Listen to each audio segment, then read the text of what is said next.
ليس كل سيلفي صورة، بعض الصور شهادة تاريخ، وبعض الوجوه ذاكرة وطن.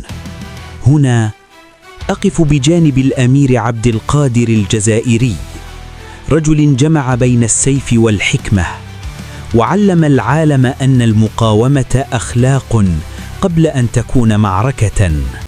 وهنا مع الإمام عبد الحميد بن باديس، الذي أيقظ أمة بالقلم وبنى هوية كاملة بفكرة: الإسلام ديننا، والعربية لغتنا، والجزائر وطننا.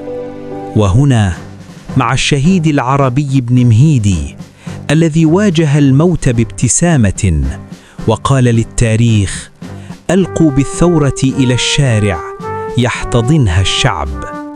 هذا ليس لقاء عابرا، هذا عهد أن تبقى الجزائر فكرة ومبدأ ورسالة لا تنكسر.